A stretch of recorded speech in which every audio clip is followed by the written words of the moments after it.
Florida, Maryland tonight. I cannot wait for this game. I really think Florida is going to run the table in this game. I think they're going to dominate this game, not even being biased. I know UConn lost to Florida this past Sunday, and Maryland beat Colorado State off that buzzer beater by Derek Queen, which we could say that was a travel. We could say it's not a travel. It looked like a travel because it was a gather step. If you were asking me, and I was watching that from a distance, I would say Derek Queen traveled that ball. Would you agree? Or I would say he traveled.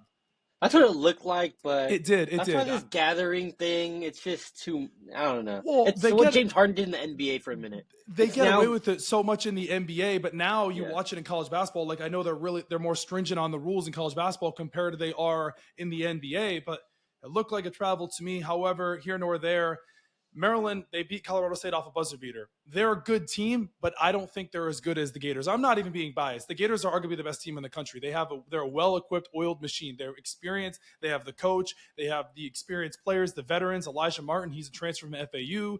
You have Walter Clayton, who's been in this position before. So I think Florida should handle this game. Now, I understand it's March Madness. Anything can happen. But if I'm a bettor, I'm taking Florida -6.5 all day long. I know they didn't cover the spread against UConn. And I'm not just saying that because I'm a Florida fan and I'm wearing a Florida t-shirt and I went to school there and that's my alma mater. They're a much better team. They should handle Maryland with no issues at all.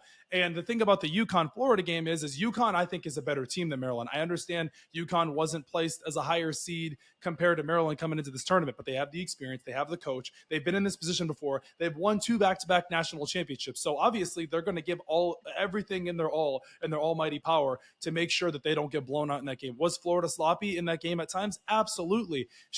Could they be kicking their mouth with plays that they could have played better? Yeah, they could have played much better in that game, but it's March Madness. Anything can happen. It's a 1-game set. Anything can happen. I mean, you could have the most random guy go off, but UConn is a great team. Hats off to them. But one thing I do want to talk about before we move on from the Florida UConn and kind of dive a little bit more into the Maryland Florida game. What the hell is Dan Hurley thinking? That is an embarrassment to your program, to your school. You've won 2 national championships back-to-back. I know he was potentially linked to the Lakers. Thank God the Lakers didn't take him. I know he didn't want to go there. He's not fit for the NBA. I know he can get away with that with college players, and you can do that. But in this day and age, that is a disrespect to your program. And he kind of basically tried to apologize. I understand he's a Northeastern guy. He coached at URI before. He's in New Jersey. He's a hard-nosed guy. But you hold yourself to a very high standard in college basketball, in all of sports, in any sort of job. You don't do that. I understand you're upset and you say, I hope the refs don't F us the way they I hope the refs don't F Baylor the way they F'd us. What are you doing? Why?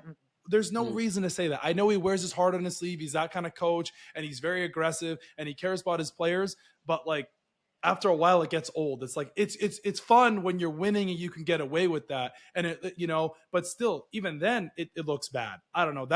My takeaway from that was like, there's no reason to do that. There's a time and a place you do that, and that just wasn't the time and a place. And yeah, you've won 2 national championships. It's like you got spoiled so quick. It's because you were winning. You were winning. You were winning. I see what you're saying.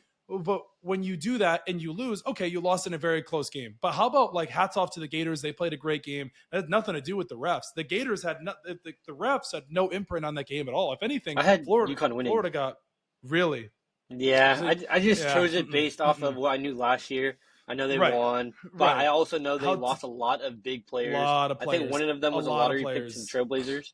Yes, he was. Donovan Clingan. Yeah, he went to the Trailblazers. But moving away from that, UConn has had a tremendous run. They won 13 or 14 straight games in a row, and Florida stopped them that. But at some point, the machine is going to die down. At some point, your car battery is going to go. It can, just like a Tesla battery, aside from all the stuff going on with Tesla right now. But they have one of their guards entering the transfer portal too. 5-star. They have a bunch of players entering the transfer portal, and that's another thing. We'll get into that about the transfer portal in college basketball. That is actually a really big topic right now. But going back to this Florida Maryland game, if I'm a bettor, I'm taking Florida over Maryland -6.5. I know Maryland's a good team, but I don't think. Listen, that's another thing too. I'll add on to this point here. Florida has played great all year. They've played against big SEC teams. They played Auburn. They played Tennessee. They played Kentucky. They played Alabama. They won the SEC championship. So there's no excuses why they don't win this game. Now, anything can happen on any given day. I totally understand that. But there's no excuses why Florida loses this game. They should cover the spread -6.5.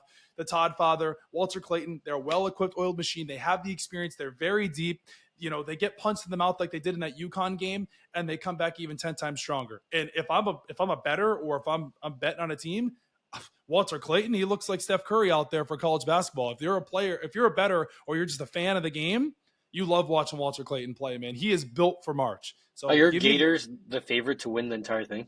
Them and Duke are the favorites, yes. Okay. Yeah, so if I'm a bettor, I've got -6.5, Florida winning this game. They cover the spread, and Maryland goes home. All right, our next game, BYU, Alabama. Well, Alabama has arguably the best offense in the country. Sears has been remarkable. Nate Oates is a great coach. He's built that program back up from the bottom. They went to the Final Four last year against UConn, and who they lost to. BYU has had an amazing run so far. They beat VCU in the first game. I forget who they played in the second game. There's been so many games. However, second game was Wisconsin. They beat Wisconsin as well. Thank you. So I don't know what's my spread on this Alabama Florida game, or BYU. Is it -4.5 or 5.5? Right? Is it 5.5? I'm double checking right now for you. -4.5. Okay, so it's 4.5. So I think it'll be.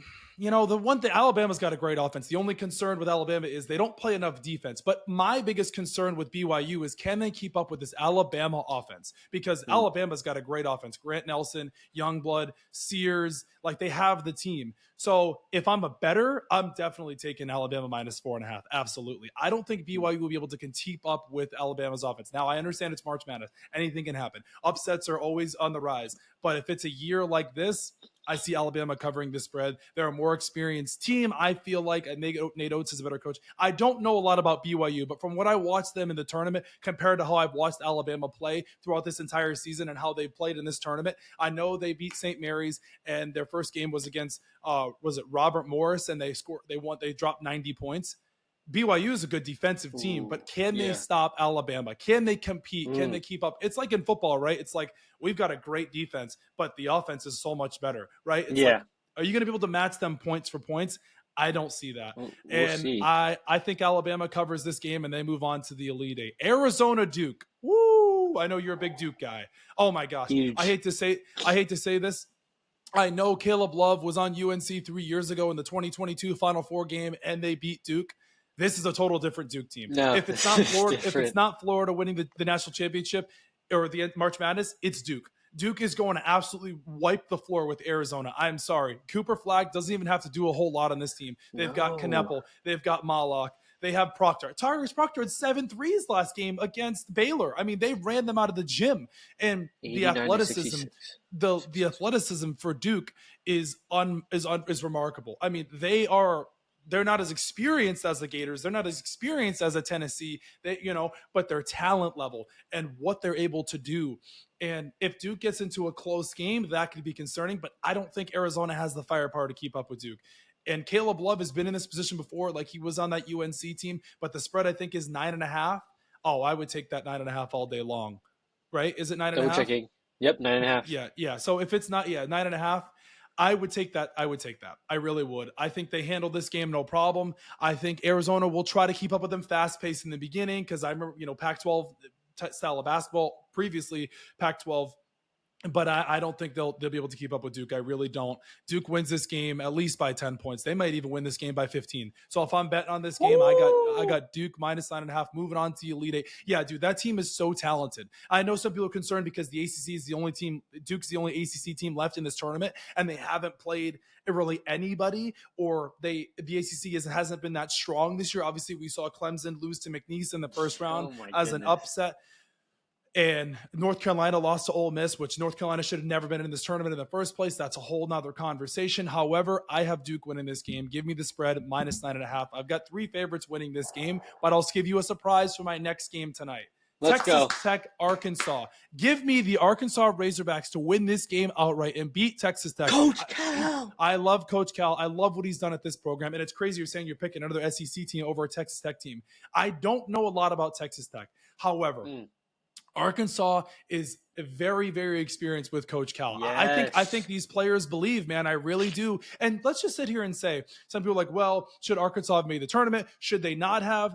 I will sit here and say Arkansas is not playing like a 10 seed. I know they beat St. John's, and everyone can say, was St. John's overrated? Were they not? The only reason why St. John's was in this position in the first place was because of Rick Pitino, which everyone knows that. So Arkansas wins this game outright. They beat Texas Tech. I don't care about your spread. Give me the Razorbacks to win this game outright. With Coach Cal, they believe in these players. They just beat St. John's. They can beat Texas Tech.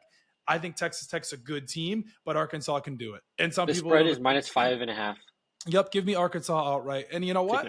If you're concerned, if you don't think Arkansas will win this game's outright, I think it's be a gritty, close game. The way Arkansas has played, their guard play has been really good. They just got back. Boogie Flan, he was hurt since January. He came back opening round. Arkansas is a high flying team, and they love to run up and down. They can move. So yeah, give me Arkansas in this game to win this game outright. I love the experience too. John L. Davis has been in this position before when he was on the FAU team in the Final Four when Dusty May was still his coach, and Golden was on that team, who's now in Michigan, Elijah Martin. So this team has some experience. So give me Arkansas to win this game outright. No spread. I know it's 5.5 Texas Tech. The Red Raiders go down. The Red Raiders are never really been relevant like that in that level of play. I know they made the Final Four, or was it Elite Eight it was years ago. It was the Michigan State game. That was back when I was in college. So those are my spread. Those are my games right there. So I've got 3 favorites winning, and I have 1 underdog winning. So we'll see how it turns out. And then we move on to Friday.